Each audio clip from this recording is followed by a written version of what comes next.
사도행전 2장 42에서 47절입니다. 사도행전 2장 42에서 47절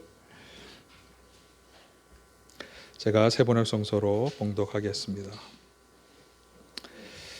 그들은 사도들의 가르침에 몰두하며 서로 사귀는 일과 빵을 떼는 일과 기도에 힘썼다.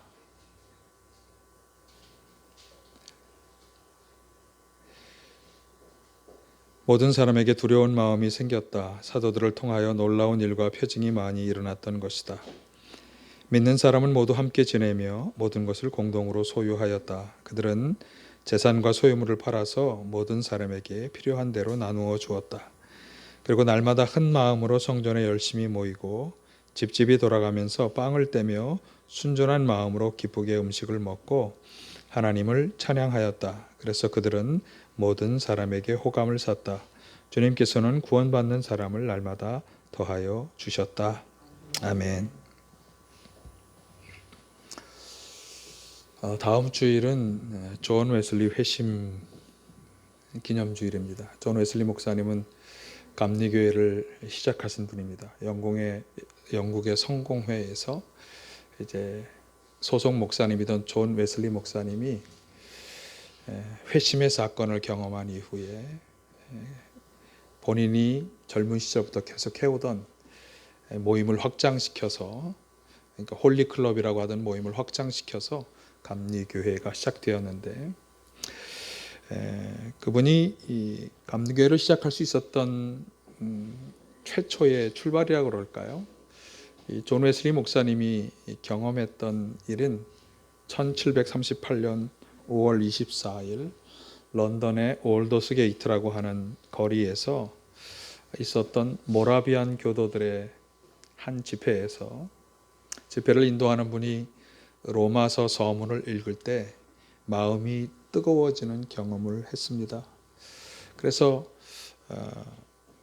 그 이후에 그는 이 뜨거워지는 경험 속에 아주 중요한 몇 가지 확신을 가지게 되었고, 그것과 더불어서 그의 삶이 획기적으로 변화되기 시작했습니다.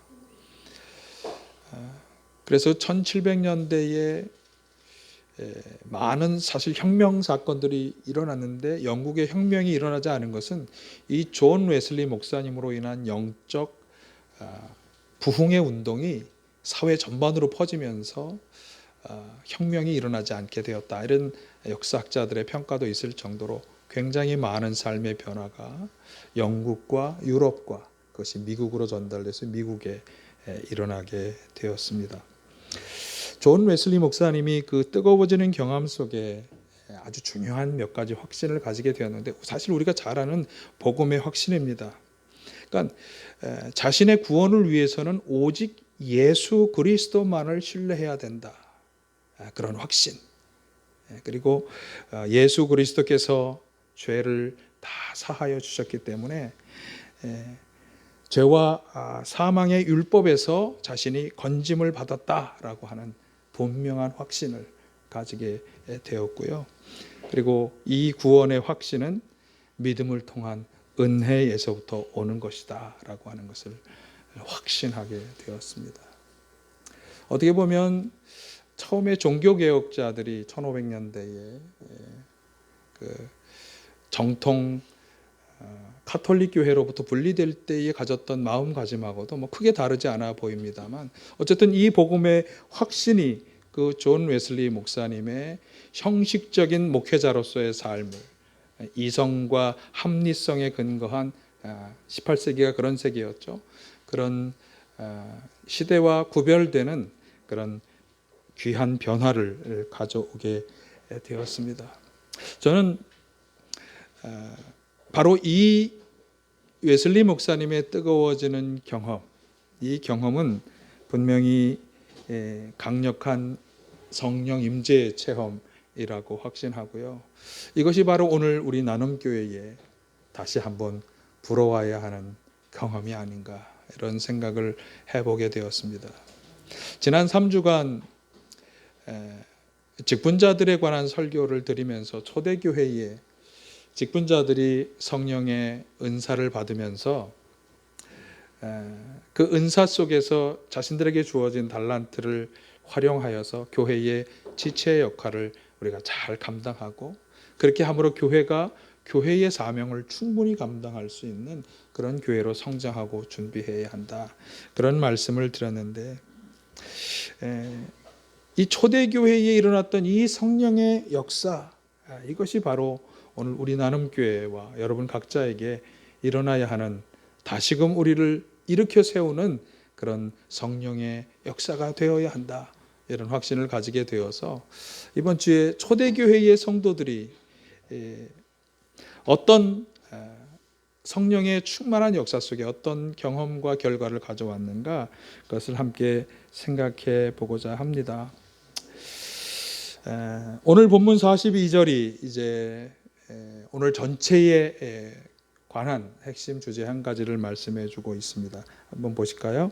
그들은 사도들의 가르침에 몰두하며 서로 사귀는 일과 빵은 떼는 일과 기도에 힘썼다. 성령으로 충만한 초대교회 성도들은 사도들의 말씀에 가르침에 몰두했고, 또 서로 사랑의 교제를 나누었고, 그리고 기도하는 일에 힘썼다, 그렇게 말씀하고 있고, 43절에서 47절은 그래서 계속 그들에게 일어났던 일, 공동으로 모든 것을 소유하고 함께 음식을 먹고 하나님을 찬양하는 그 모임이 계속되므로 그들 스스로 기뻐하였고, 그리고 사실은 그 모임이 주변의 사람들에게 호감을 사면서 성도들, 믿는 성도들의 수가 늘어난 그런 결과를 가져오게 되었습니다. 존 웨슬리 목사님의 뜨거운 마음의 경험은 이 초대교회에 일어났던 성령의 역사와 거의 같은 일이었다, 이렇게 확신하면서 이 존 웨슬리 목사님의 뜨거운 경험으로 시작된 감리교회의 운동이 오늘 저와 여러분에게도 계속 일어나게 되기를 간절히 축원합니다. 자, 그러면 성령의 충만을 위해서 열심히 모여서 기도함으로 초대교회는 우리가 살펴본 것처럼 성령께서 임하시는 귀한 경험을 했는데, 사실은 성령으로 충만하게 된 이후에도 초대교회의 가장 중요한 특징 가운데 하나는 계속해서 열심히 기도하는 교회였다. 기도 사역이 그들의 사역에 아주 중요한 부분을 차지했다. 이것은 사실 이 본문을 가지고 설교하는 누구라도 계속 말씀드릴 수밖에 없는 그런 강조입니다. 사실 그러면 초대교회는 왜 그렇게 계속 열심히 기도했을까? 저는 이 말씀을 묵상하면서 처음에 그들이 성령을 받기 위해서 기도에 힘썼던 것과 같은 이유일 거라고 하는 확신을 가지게 되었어요. 무슨 얘기하면 초대교회 성도들은 성령께서 임하시고 그 성령께서 자신들을 이끌어가는 이 역사가 그냥 한 번의 체험으로 끝난다고 생각하지 않았던 거예요. 계속해서 성령의 체험이 이루어지고 성령의 역사가 또 이루어져야 하기 때문에 처음에 모여서 열심히 기도했던 것처럼 계속해서 기도하였다라고 하는 것을 알 수 있습니다. 지난 3주간 우리가 초대교회에 이루어졌던 부흥은 사도들의 결단, 우리가 기도하는 일과 말씀을 섬기는 일에 전념하여야 하겠습니다 하면서 역할의 분담이 이루어졌고, 그리고 그 역할의 분담을 받은 분들에게 성령께서 임하시면서 은사가 주어지고 사명을 잘 감당하도록 하였기 때문이다라고 우리가 지난 3주간 말씀을 나누었는데, 그렇게 본다면 초대교회의 부흥의 아주 중요한 역사는 성령께서 임하시고 계속해서 그들을 도우시고 인도해 주셨기 때문이다라고 하는 결론을 우리가 받을 수 있겠어요. 그러니까 처음에 성령이 너희에게 임하실 것이다 라고 하나님도 구약에서 약속하셨고, 신약에 예수께서도 약속하신 그 약속에 그 성령을 받고 성령과 함께하는 삶을 우리가 살아가야 하기 때문이다. 그러니까 하나님의 약속, 예수님의 약속의 당사자가 우리가 되어야 한다. 당시 초대교회 성도들과 제자들뿐만 아니라 오늘 우리 성도들이 다시금 새롭게 일어나서 이 시대의 사명을 잘 감당하는 교회가 되기 위해서는 어떻게 되어야 하느냐? 성령의 충만한 역사가 계속 우리에게 임하는 그 약속의 주인공이 되어야 한다. 하나님의 약속, 예수님의 약속은 반드시 이루어진다고 하는 것을 우리가 믿어야 되겠죠. 예. 그런데 그 약속은요, 하나님이 주신 약속, 예수님이 주신 약속을 믿고 신뢰하며 끝까지 끈질기게 기도한 성도가 그 약속의 당사자가 되는 것이죠. 그랬었지. 그렇지만 나는 너무나 내 삶에 바빠.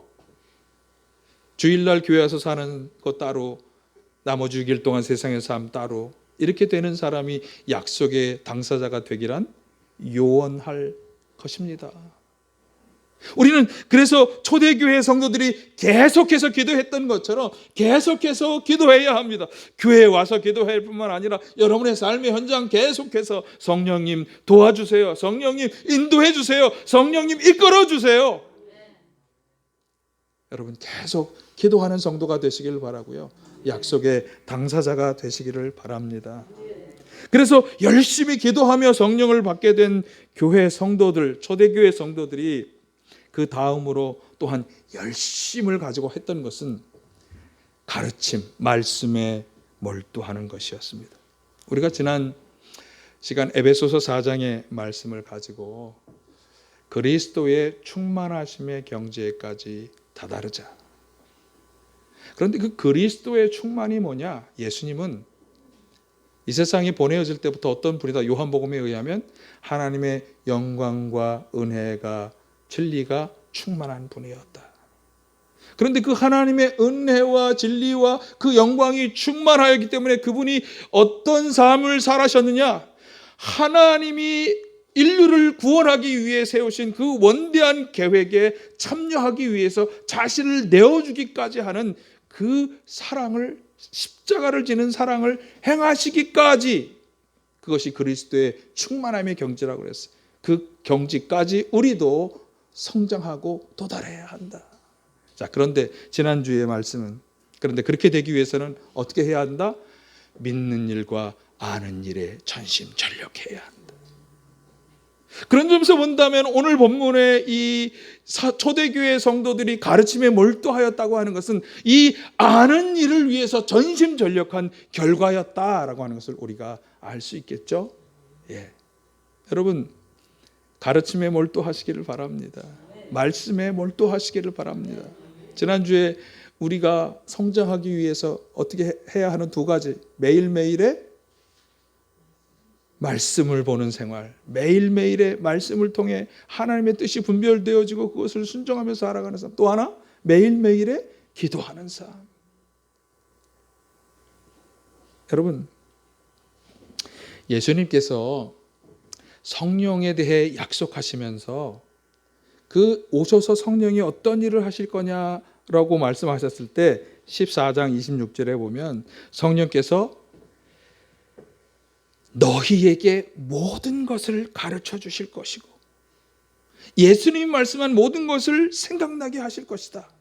누가? 성령께서. 여러분, 성령을 통해 우리는 하나님의 가르침을 받을 수 있는 줄로 믿습니다. 예수님께서 말씀하신 것이 생각나게 될 줄로 믿습니다. 어디에서? 삶의 현장에서, 내가 하는 바쁜 일 속에서도 그래, 주님이 이렇게 하기를 원하시는 거야, 이렇게 살아가기를 원하시는 거야. 그 깨달음을 누가 주신다고요? 성령께서 주시는 거예요. 또 16장 7, 8절에 보시면 성령이 오시면 어떻게 한다? 죄와 의와 심판에 대하여 세상의 잘못을 깨우쳐 주실 것이다. 우리로 하여금 깨닫게 하시는 거예요.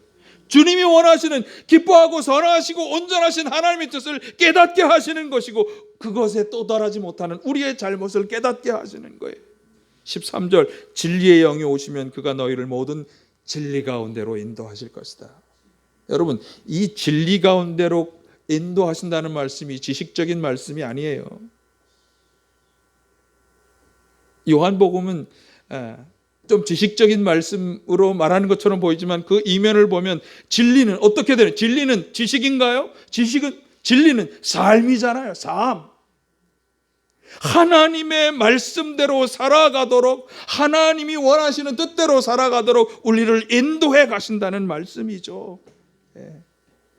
바로 이것이 성령께서 우리 가운데 행하시는 일이고, 그것이 우리가 말씀에 몰두할 수 있도록 도우시는 일이라고 하는 것을 우리가 금방 깨달을 수 있습니다. 사실 죄악된 세상 속에서 얼마나 많이, 얼마나 자주 우리의 마음이 흐트러지고 분산됩니까? 우리의 믿음이 얼마나 연약해집니까? 하나님을 향하는 마음이 흐트러지잖아요. 자꾸만 세상 사람들이 요구하는 대로 가고 싶어지잖아요. 죄악된 일과 연관되고 싶어지잖아요. 그렇기 때문에 초대교회는 무엇보다 예수님의 말씀, 하나님의 말씀에 몰두하기를 원한 거예요. 그래서 예수님이 성령이 오시면 그것을 막고 인도해 주실 것을 말씀하신 거잖아요. 여러분, 하나님의 진리가 계시되어 있고 우리를 인도해 주신 하나님의 인도하심이 들어있는 말씀과 가르침에 몰두하시기를 바랍니다. 바울 사도가 로마서 12장에서 잘하는 말씀 제가 많이 인용했잖아요. 너희는 이 시대를 풍조를 본받지 말고 마음을 새롭게 함으로 하나님의 선하시고 기뻐하시고 완전하신 뜻이 무엇인지를 분별하도록 하라. 그러니까 우리의 마음을 새롭게 변화시키고 하나님의 선하시고 기뻐하시고 온전하신 뜻을 분별할 수 있도록 도와줄 수 있는 두 가지가 그게 뭐냐? 열심히 말씀에 몰두하는 거고 가르침에 몰두하는 거고 거기에 성령의 인도하심을 받는 것이죠. 정말 주님은 우리가 이 세태나 풍조를 따라가기를 원하시지 않는 거예요. 한번 보세요. 노아 시대에 노아는 그 당시의 풍조를 따라가지 않는 사람이었어요. 그 당시의 풍조를 따라갔으면 어떻게 되었을까요? 그도 홍수의 심판을 면할 수 없었을 거예요. 왜 하나님은 아브라함으로 하여금 그가 살던 곳을 떠나게 하셨을까요? 그 땅이 우상 숭배로 가득한 땅이었기 때문에 새로운 민족을 이끌어내기 위해서는 거기로부터 떠나게 해야 하는 거예요. 여러분, 왜 우리가 말씀의 인도를 받아야 합니까? 이 세상의 세태를 잘 분별하고 거기에 끌려가지 않아야 하니까. 그런 성도가 되시기를 간절히 바랍니다. 디모데후서 4장 3, 4절에 보면 이 세상이 지금 이루어지는 일을 바울 사도가 말씀하고 있죠. 인용하진 않은 것 같은데 사람들이 건전한 교훈을 받기보다 귀를 즐겁게 하는 말, 또 재미있게 꾸며낸 이야기에 마음을 기울이는 시대가 온다. 바울 사도가 그러면서 거기 2장의 2절에서 이렇게 경고해. 그대는 말씀을 선포하라. 기회가 좋든지 나쁘든지 꾸준하게 힘쓰고 끝까지 참고 가르치고 책망하고 경계하고 권면하라. 이 말씀을 한번 잘 묵상해 보면 왜 기회가 좋든지 나쁘든지라고 얘기했을까? 왜 가르치는데 참으면서 가르치라고, 책망하고 경계하고 권면하라고 말하라. 말씀을 잘 가르치기에 나쁜 환경이 온다는 거예요. 계속해서 참아야 하고 인내해야 하는 순간이 다가온다는 거예요. 뭐 할 때? 말씀을 가르치고 말씀을 전하려고 할 때. 그렇기 때문에 우리는 바울 사도의 말씀처럼 기회가 좋고 나쁨을 가리지 말고 말씀을 전하고 말씀을 가르쳐야 하는 거예요. 근데 그렇게 전하고 가르치기 위해서 어떻게 해야 돼? 내가 먼저 말씀에 전심전력하여 배워 알아야 돼. 그래서 아는 일에 전심전력하라고 말씀하는 거 아니겠습니까? 바울 사도가 디모데후서 3장에서 이것도 너무나 잘 아는 말씀이죠. 말씀이 우리 가운데 일으키는 놀라운 능력의 역사. 여러분, 이 말씀을 믿음으로 받으세요. 모든 성경은 하나님의 영감으로 된 것으로 교훈과 책망과 바르게 함과 의로 교육하기에 유익합니다. 성경은 하나님의 사람을 유능하게 하고 그에게 온갖 선한 일을 할 수 있게 하는 것입니다. 여러분, 말씀을 통해 교훈도 받고 책망도 받고 바르게도 되고 의로 교육되어 주시기를 바랍니다. 그런 능력이 있으신 거예요. 그러니까 하나님의 말씀이죠. 우리를 유능하게 하실 수 있는 거예요.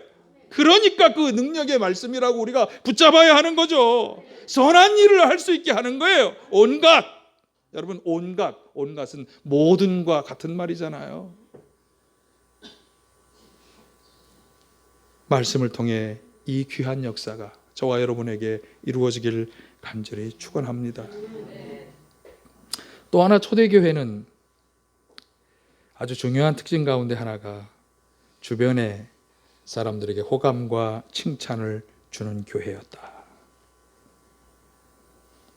사실 성령 충만함으로 인해서 초대교회에 생겨난 놀라운 변화의 가장 중심은 그들이 사랑으로 충만해졌다라고 하는 사실이에요.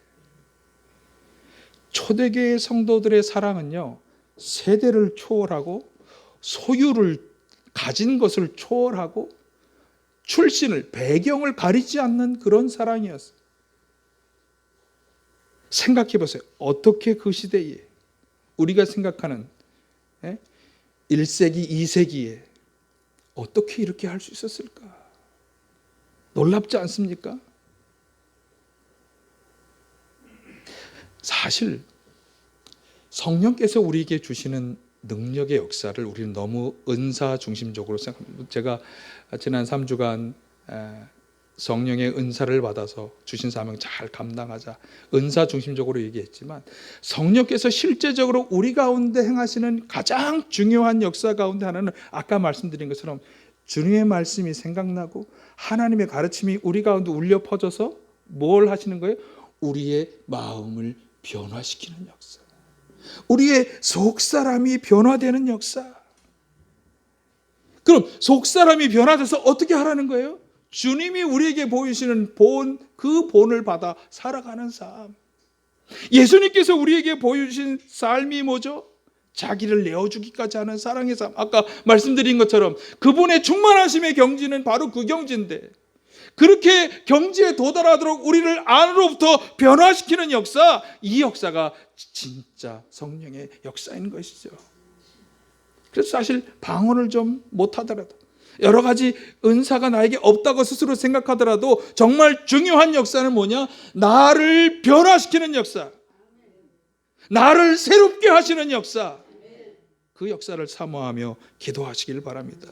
고린도에서 바울 사도가 고린도서 13장에서 얘기해, 내가 모든 사람, 모든 말과 천사의 말을 할 수 있을지라도 사랑이 없으면 우리는 진과 꽹과리가 될 뿐입니다. 내가 예언하는 능력이 있을지라도, 모든 비밀과 지식을 가지고 있을지라도, 산을 옮길 만한 믿음이 있을지라도, 무엇이 없으면, 사랑이 없으면 아무것도 아닙니다. 목사님, 제가 이번에 예언의 은사를 받은 것 같아요. 참 감사하죠. 목사님, 제가 재물의 은사를 좀 받아서 돈을 많이 벌게 된 것 같아요. 참 감사한 일이에요.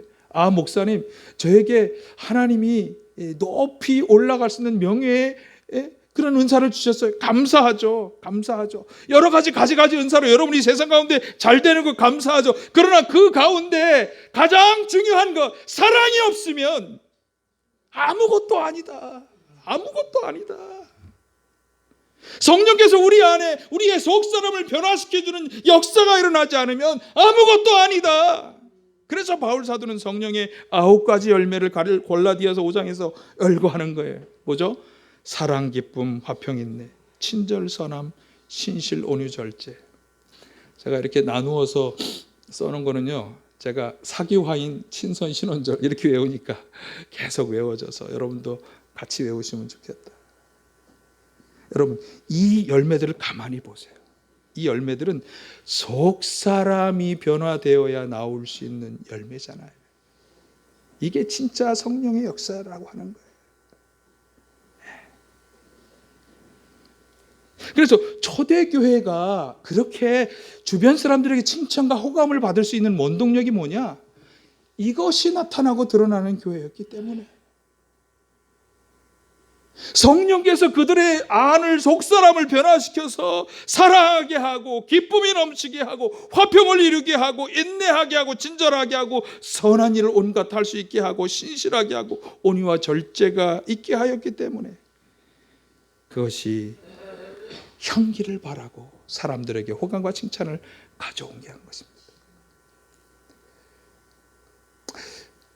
결국 이런 열매들은 45절에, 오늘 본문 45절에 보면 그 사랑이 어떻게 실천되어졌는가를 잘 묘사하는 구절인데요. 재산과 소유를 팔아서 모든 사람이 필요한 대로 나누어 주었다. 자기의 것을 팔아서 필요한 사람에게 나누어 주는 이 나눔, 사실 이것은 자신의 몸을 아낌없이 내어주신 예수님을 본받는 일이기 때문에 가능한 거예요. 생각해 보세요, 여러분. 재물이 요즘 목숨보다 중요하잖아요. 아들이 죽었는데 어떤 모녀분들이 아들의 재산을 가지려고 사망신고를 하기 전에 은행에 달려가서 돈 뽑았다는 얘기 아시죠? 9억 원이나 되는 돈을 뽑아서 그 아들의 자녀에게 돌아가야 할 거를, 너무나 물질주의적인 삶을 우리는 살고 있잖아요. 그러므로 초대교회의 이 감동적인 나눔의 삶은 자기 것을 기꺼이 희생하고 내주어서 다른 사람을 이롭게 하는 이 희생적인 사랑의 삶은, 이것이 초대교회의 호감과 칭찬의 원동력이 되었을 뿐만 아니라 사실 이것은요, 우리가 꿈꾸는 하나님 나라의 삶의 모습 아닙니까? 고통도 슬픔도 없고 참된 평안과 기쁨과 자유가 누려지는 그 나라의 모습. 다시금 우리 나눔교회가 하늘나라의 삶을 누리며 나누는 교회가 되기를 소망합니다. 이제 성령 강림주일이 다가왔습니다. 존 웨슬리 목사님 회심주일도 다가오고, 저는 우리 나눔교회가 어떤 교회로 다시금 일어서야 될 것인가? 코로나 사태 이전과 이후는 분명히 다른데 코로나 사태 이후로 우리 성도들의 신앙생활은 어떻게 해야 하는가? 말씀은 다시 초대교회로 돌아갈 수밖에 없습니다.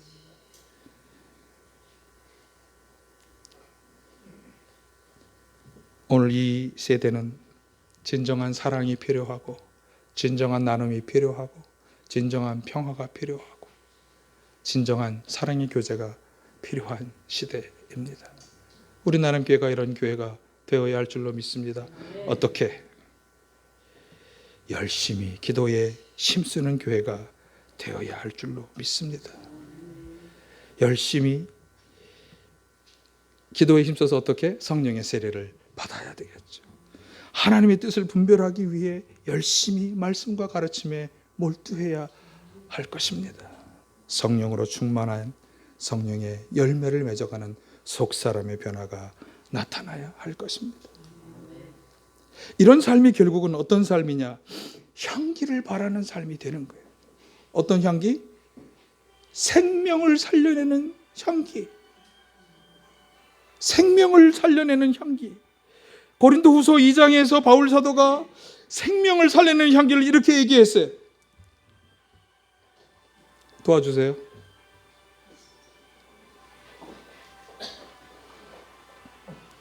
자, 고린도후서 2장 15, 16절 보실까요? 우리는 구원을 얻는 사람들 가운데서나 멸망을 당하는 사람들 가운데서나 하나님께 바치는 향기입니다. 그러나 멸망을 당하는 사람들에게는 죽음에 이르는 죽음의 냄새가 되고, 구원을 얻는 사람들에게는 생명에 이르게 하는 생명의 향기가 됩니다. 이런 일을 누가 감당하겠습니까? 사람들을 죽음에 이르게 하는 게 아니라 생명에 이르게 하는 생명의 향기, 하나님이 기뻐 받으시는 생명의 향기. 누가 이 일을 할 것입니까? 누가? 우리 나눔교회 모든 성도들이. 그런 우리 모두가 되시기를 간절히 축원합니다. 사랑의 아버지,